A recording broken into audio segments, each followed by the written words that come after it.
you don't believe in who you are, in your idea, it is going to be very difficult for you to succeed.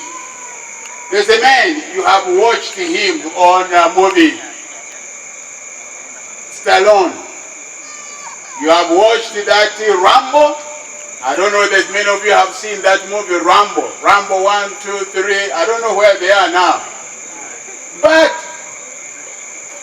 he came from Austria to America. Was in a little city called, well, it's not little, but a city called Glendale. He was living on water and bread. No money, nothing to show for who he was. But he had an idea. He said, I can make it in the movie industry. He wrote that script, Rambo 1. He took it to a movie theater, a company. They said, rubbish, we can't do this. Went to a second one, rubbish. He went to a third one, nobody would take it. Finally, one small company said, okay, we shall be able to, let's look at it. They accepted to produce it. But then they said, who is going to be the main actor? He said, me. They said, no way, not you. Your English is very poor, you stammer, we cannot have you as the main actor. He said, either me or you don't go on with my script. He said, I can be the best actor. I am actually the best actor for this particular role. He believed in himself. He believed in what he was capable of doing. He had that faith. You got to have faith in you, faith in what you are able to do, faith in what others can help you to do. Because in life, you've got to have also other people. You have to have faith in other people. You have to have faith not only in other people, but faith also, well, in some other force outside of you. Some people say God, other people say the other spirit, whatever it is you call it. But there is some other entity beyond who you are that you can believe in. That's number one key to success. Number two, you've got to have passion. I'm on the camera in front. Energy. One of the challenges that I found with many of my people here, they lack that energy, that passion. You know, there are people, you go to a restaurant, for example, you are seated there like these people are trying to act. You are there wanting to eat something, and somebody just saunters in and then says, what do you want? What can I do? You go to a shop, somebody has no passion for what he's selling. I went to one shop here in Mbale. I wanted to buy something, and the lady was having lunch, and he just looked at me as though I have disturbed her coming into the shop because she was eating. She never bothered about me, just said, and just looking at me like that. Later on, I gave her a lecture. I said, look, lady, do you want to make money or you don't? Are you just here passing time? The moment you see somebody, a shadow at the door of your shop, that is money. Therefore, get up, leave whatever you are doing. Go there and say, hey, welcome to this fantastic shop. What can I do for you? I have a lot of things here. Let me show you. You begin showing him or her whatever you have.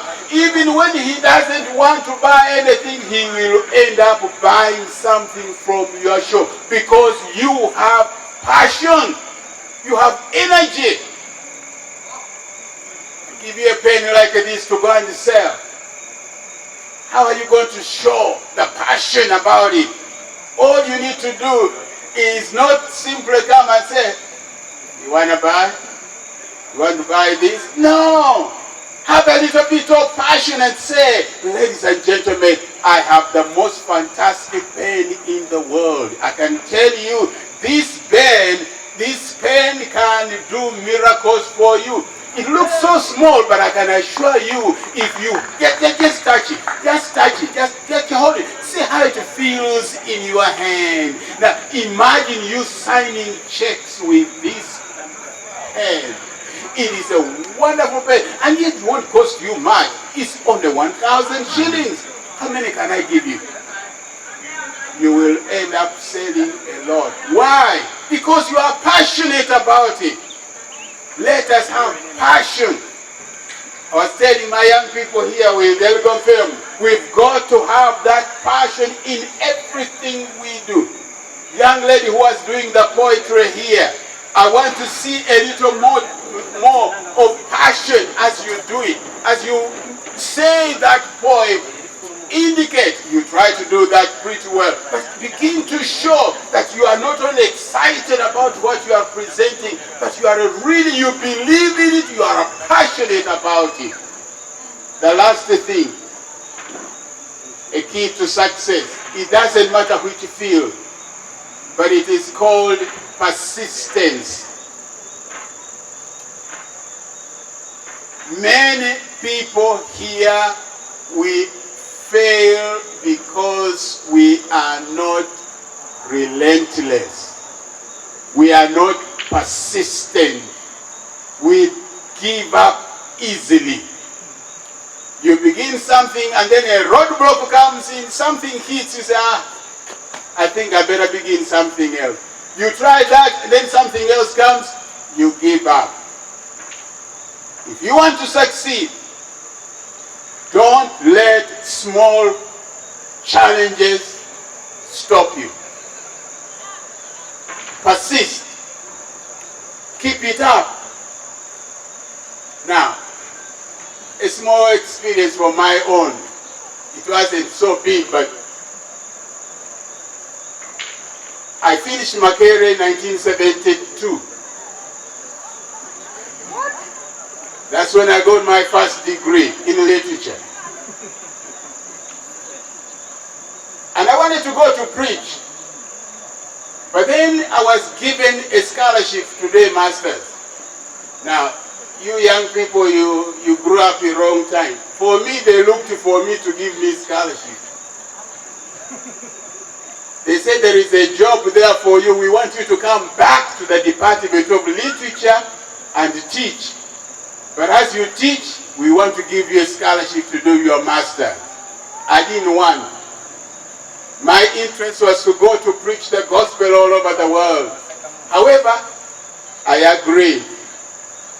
I finished my master's, graduated in 1970, when was it? 77. But I was teaching also at the university at that time. But Idi Amin wanted to take me to heaven before my time. And I know most people don't like, they say they like to go to heaven, but they don't want to die. I said I didn't want the angels to blow whistle saying, offside, you have come before your time. So I ran out of Uganda. For 13 years I was in exile. In 1983, well, I thought, let me change career. Instead of pursuing university lectureship, I want to go to serve the church. So I went to for a second master's degree in theology. And after I finished, I registered for my doctorate. But then money ran out. I came back to Kenya and then to Uganda. So the idea of going with the doctorate, basically I just gave up. Why? There was no money. But then something in me was saying, no, you registered. You need to show that you, even at this old age, you can do a doctorate. So I decided to call that university and say, I want to come back and do the doctorate. So I went back. But the moment I reached there, they said, we have changed the rules. Your first proposal is no longer valid. you have to do 1 year.